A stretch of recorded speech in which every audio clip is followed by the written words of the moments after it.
Welcome back. आप देख रहे हैं आपके शेयर हमारी राय। ये कार्यक्रम आप ही के लिए बना है जहां आप अपने सवालों के जवाब पाते हैं हमारे एक्सपर्ट से। आप एक आसान सा काम करना है, कमेंट सेक्शन में जाके आप जागरण बिजनेस की यूट्यूब चैनल पर जाइए, कमेंट सेक्शन में जाके अपना सवाल पोस्ट करिए और उससे हम इसी कार्यक्रम में लेने की पूरी पूरी कोशिश करेंगे। आज के हमारे खास मेहमान mister Pradeep Haldar, CEO PhD capital. Pradeep, आपका बहुत बहुत स्वागत है कार्यक्रम में।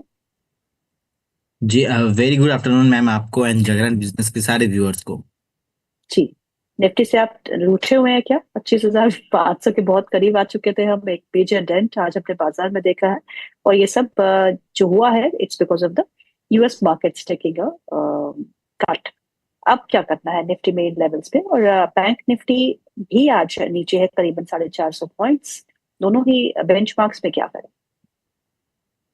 देखिए, ओवरऑल अगर हम देखेंगे निफ्टी के जो चार्ट है, चार्ट कोई गैप आप अभी भी देख पाएंगे 25,378 350 के रेंज पे अभी भी है, जो कि मुझे लगता है कि एक बार रिविजिट हो सकता है 25,350 के जोन में।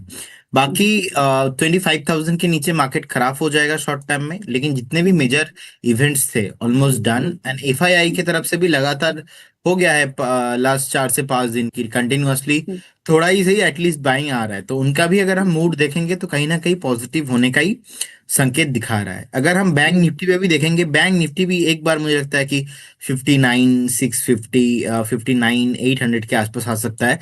रदर देन यहाँ पे शॉर्ट करने के अलावा मुझे लगता है कि एक बार ना हमें बाई करना ही चाहिए। बाय और ओके। डीप करने का सलाह रहेगा। स्टॉक स्पेसिफिक व्यू है जहाँ पे फंडामेंटली या तो रिजल्ट अच्छा आ रहा है, टेक्निकल भी अच्छा साउंड है, बेस है, कंटिन्यूअसली अप ट्रेंड में है। जहाँ पे मेजोरिटी आप स्ट्रेन देखेंगे, यहाँ पे बाय कीजिए। जहाँ पे वीकनेस है ऐसे स्टॉक्स को एक बार अवॉइड कीजिए, क्योंकि आज फ्राइडे है एंड फ्राइडे में बहुत सारे निवेशक थोड़ा अपने पोजीशन कट करके भी जाता है। कहीं ना कहीं सैटरडे संडे बहुत सारा अलग अलग मैटर हो जाता है जियो पॉलिटिकल। एंड अभी एआई को लेके जिस तरीके से निफ्टी आईटी में पिटाई हो रहा है कुछ दिनों से, कहीं ना कहीं एक व्यू नेगेटिव बन रहा है इस वजह से। लेकिन ओवरऑल अगर मैं सेंटिमेंट का बात करूं तो मुझे अभी इवेंट के हिसाब से देखा जाए तो ऐसा कुछ अभी नेगेटिव नहीं लग रहा है। नीचे अगर आता है तो स्टैगर मैनर पे क्वालिटी स्टॉक ही बाय करने का सलाह रहेगा।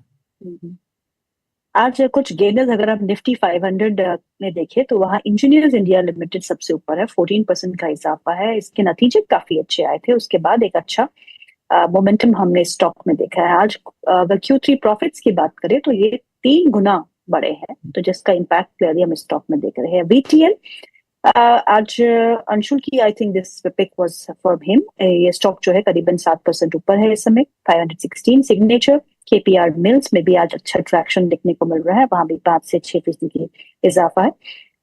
एबीएफआरएल भी आज 4% ऊपर है। क्लॉस्कर इंजन भी आज करीबन 3.5% ऊपर इस समय देखने को मिल रहा है। लेकिन अगर एडवांस डिक्लाइन देखें एनएससी 500 स्टॉक्स में तो 412 स्टॉक्स में इस समय गिरावट है और सिर्फ 84 स्टॉक्स ऐसे हैं जहां पे इस समय मजबूती देखने को मिल रही है। तो एडवांस डिक्लाइन रेशियो साफ साफ ये दर्शाते हुए कि ब्रॉडर मार्केट में बहुत पेन है। अगर आप निफ्टी और मिड कैप और निफ्टी स्मॉल कैप को देखें तो वहां 1.5% का कट जो है वो अभी भी इंडेक्स लेवल पर देखने को मिल रहा है। तो ऐसे में कोई ऐसे स्टॉक्स जो आपने आइडेंटिफाई किए हो, आपको आईटी स्पेस कैसा लगता है? पहले प्रदीप ये बताइए। वहां पे डीप कट्स हमने देखे, पिछले 4 दिन से खूब पिटाई हुई है। क्या बाउंस बैक के लिए प्ले करना चाहिए?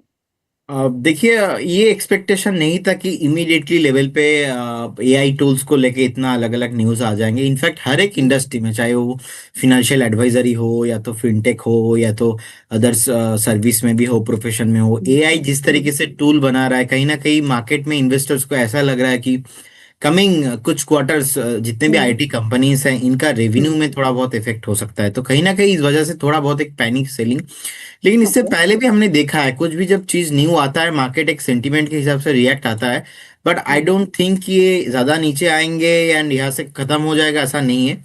हम्म। फर्स्ट ऑफ ऑल आपको लार्ज कैप में जो है वहाँ पे पहले शॉर्ट कवरिंग मूव या तो बेस हम्म। फॉर्मेशन आपको पहले दिखेंगे, उसके बाद मिड कैप एंड उसके बाद स्मॉल कैप। तो इसीलिए स्मॉल एंड मिड कैप जितने भी आईटी कंपनीज है वहां पे हम्म ज्यादा आपको थोड़ा बहुत negative sentiment short to medium time पे देखने को मिलेगा, लेकिन ओवरऑल अगर हम हमारा व्यू 12 से 15 मंथ का है तो मुझे लगता है कि आपको बने रहना चाहिए, चाहे वो टीसीएस हो जाए या तो इन्फोसिस हो जाए या तो विप्रो हो जाए, आपको ऐसे काउंटर्स में बने रहने का ही सलाह होगा। सो मैं ओके ये जो फॉल है अभी देखिए बहुत ही ओवर सेलिंग पे चला गया है, कहीं ना हम्म कहीं ज्यादा हो चुका है। सो मुझे लगता है कि टुडे और टुमारो वट एवर हम्म बहुत जल्दी आपको यहाँ से पुल बैक या तो बाउंस बैक देखने को मिलने का हाई पॉसिबिलिटीज है। तो स्टैगर मैनर ओके पे क्वालिटी स्टॉक्स पे डेफिनेटली इन्वेस्टमेंट कीजिए। एंड जितने भी स्टॉक्स के बारे में आपने अभी बात किया, engineers India, Vardhman hmm textile and hmm अगर हम देखेंगे signature globals, KPR hmm mills, वो सारे स्टॉक्स में ये कहीं ना कहीं मोमेंटम देखने को मिल रहा है।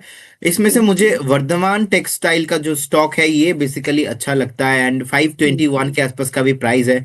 मुझे लगता हम्म, है कि अभी भी आप ट्रेंड यहाँ पे कंटिन्यू रहेगा। देखिए डे हाई के आसपास ही है, आपको ओके 585 एंड 600 तक शॉर्ट शॉर्ट टाइम में आते हुए दिखाई देंगे। एक बार अगर 600 ब्रेक होता है, सो न्यू आपको all times highs and above continuously higher high formations भी आपको होते हुए दिखाई देंगे। तो वर्धमान टेक्सटाइल के साथ मैं जाना पसंद करूंगा। ओके। चलिए अब सवाल जवाब का सिलसिला हम शुरू करते हैं और मुसैफ अख्तर का सवाल है, पूछते हैं Pradeep sir, Godavari power and इस्पात लिमिटेड बाइंग 264 की है, सो होल्ड करना चाहिए या नहीं? सो गोदावरी पावर एंड इस्पात लिमिटेड जी जी जी वाला बिल्कुल। स्टॉक। जी।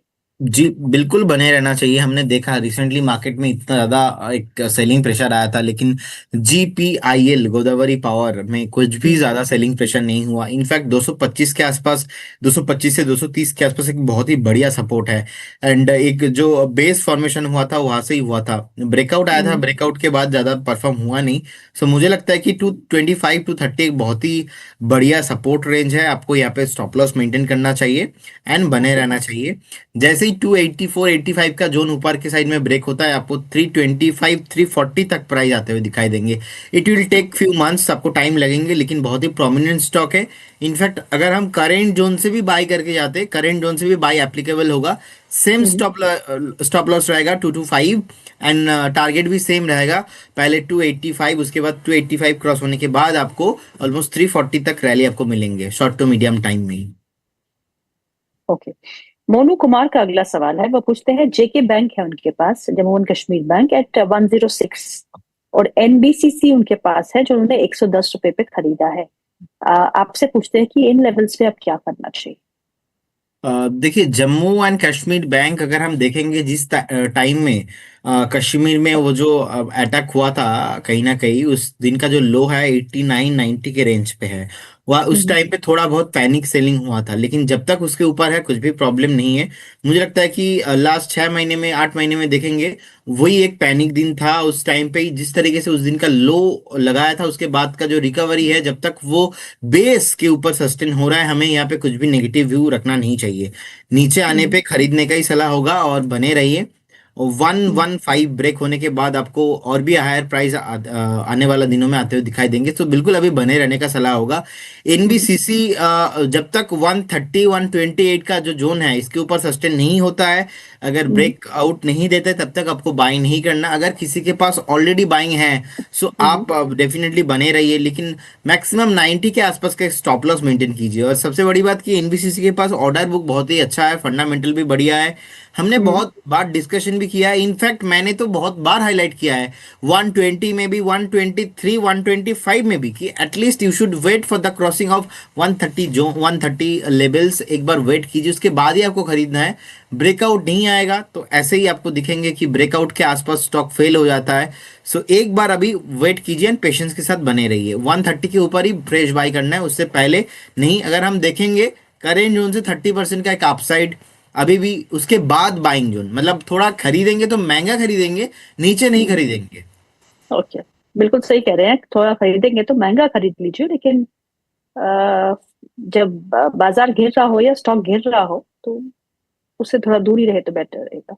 अगला सवाल जो है वो विनीता गुप्ता का है, पूछती है शॉर्ट टर्म टारगेट चाहिए उनको जमुना ऑटो, भारत फोर्ज और मदरसन पे। देखिए भारत फोर्ज अगर हम देखेंगे चार्ट पे अच्छा खासा सपोर्ट लिया है, और कहीं ना कहीं मेरा टारगेट यहाँ पे थोड़ा पॉजिटिव ही है, तो आपको बने रहना चाहिए। मुझे लगता है कि भारत फोर्ज में आपको करेंट जोन से भी आप बाय करके जा सकते हो, एंड करेंट जोन से ओके। 10 to 12% का काप साइड बाकी है, सो बिल्कुल आप बने रहिए। जमुना ऑटो ऑलरेडी हमने देखा 89-90 से लगातार एक तरफा रैली चल रहा है, लेकिन अगर हम देखेंगे चार्ट में इससे पहले भी जमुना ऑटो का अगर चार्ट हम देखेंगे, वीकली चार्ट में एक रेसिस्टेंस लिया था, वो रेसिस्टेंस को ब्रेक नहीं कर पाया। अब जब तक 145 140 के जोन ब्रेक नहीं कर पाता है ना, तब तक यहाँ पे मूवमेंट नहीं होगा।